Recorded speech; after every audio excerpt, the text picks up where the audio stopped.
Cordial saludo. Bienvenido de nuevo a este su espacio de temas y problemas literarios. ¿No te ha ocurrido que muchas veces has tenido una idea muy buena para una historia o te ha parecido buena, pero al final, cuando terminas el texto, caes en la cuenta que la historia no era lo que esperabas?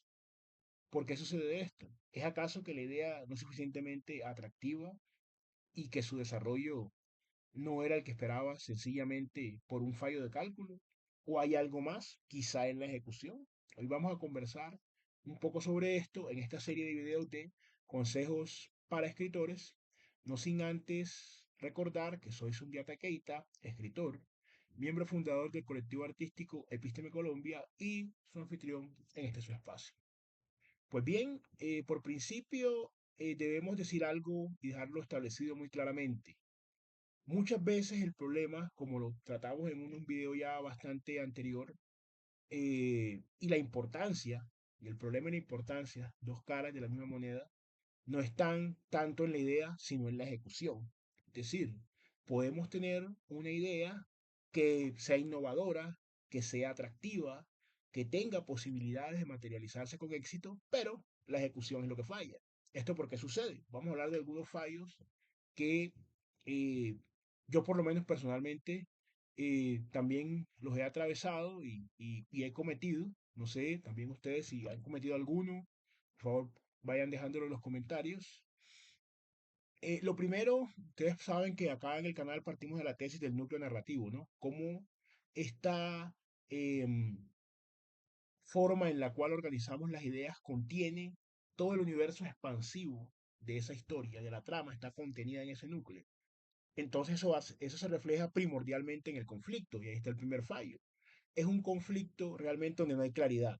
Es decir, el escritor no tiene claridad de cuál es el conflicto. Hay una serie de situaciones dispersas que usted ve que muchas veces trata de hilvanar, pero que no logran conectarse dentro de la historia. Entonces ese es un núcleo narrativo primero que no se va a desarrollar nunca y ese conflicto tampoco queda claro. Por ejemplo, y eso no depende exclusivamente de la temática, porque por ejemplo en el proceso de Kafka, aunque no sepamos nunca cuál es el motivo, la causa legal por la que está siendo imputado por el sistema Joseph K., sabemos de qué va la historia. Y el conflicto es claro, ¿cierto?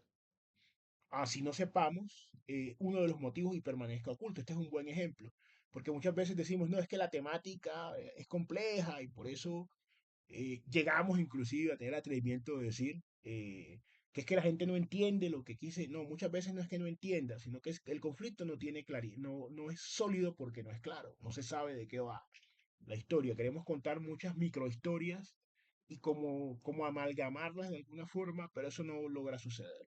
Otro motivo, y lo que hemos hablado bastante y vamos a seguir mencionando, personajes absolutamente planos, acartonados, personajes que no tienen desafíos, que no tienen motivación, personajes que, si bien el personaje usted puede verlo como una herramienta de relojería para cumplir un programa narrativo, eso no significa que esté carente de esos conflictos, porque los seres humanos empatizamos con personas, no tanto con los hechos, ya a desdén de ciertas mentes aún positivistas o que se consideran de esa manera, pero la realidad es que empatizamos más con las personas y cuando ese personaje no es realmente verosímil, pues no podemos engancharnos en esa historia y eso afecta al desarrollo.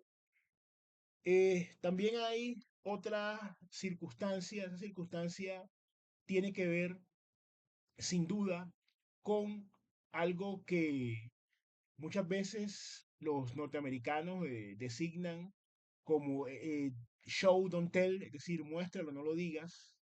Tiene que ver mucho con eso, porque en muchas ocasiones lo que nosotros hacemos es explicar excesivamente, pero ellos dicen, cierto, enséñalo, muéstralo, no lo digas, porque eso nos permite también a nosotros acceder de nuestra propia perspectiva cuál es la problemática de ese personaje, cuál es el conflicto. Entonces, si describimos en detalle, cierto, sin dejarle la oportunidad, o sea, si de alguna forma le ultraprocesamos, le damos eso como una papilla al lector, la papilla es para los bebés, evidentemente, pero cuando ya se es adulto eso no llena. Entonces también sucede y es un problema con el exceso de en la descripción. Otra situación que también tenemos que ver que el texto no avanza, la historia no avanza, la historia es una sucesión de repeticiones.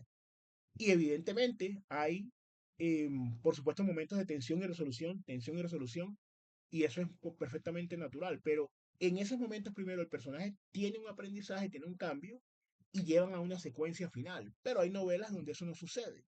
Hay repeticiones, repeticiones, repeticiones, repeticiones, y al final eh, realmente no hay ningún crecimiento y la historia se siente estática. Se siente que es un calco de una situación a otra, se pasa de un peligro A a un peligro B, luego un peligro C, luego un peligro D, pero realmente eso ya no llena, ya no entretiene al lector contemporáneo. Si no lo hizo tanto en el pasado, donde había menos medios de distracción, mucho menos ahora. Entonces es importante que no sea solamente una repetición, sino que la historia tenga una evolución, que lo que sucede en la historia afecte a la misma historia y tenga unos cambios significativos. Otra situación que también se da tiene que ver mucho con cómo el final es o no tiene sentido, ¿cierto? O es un final que realmente no se logra entender, no porque sea complejo, sino porque el escritor no dio las pistas, las migas de pan para que el lector llegue a la conclusión.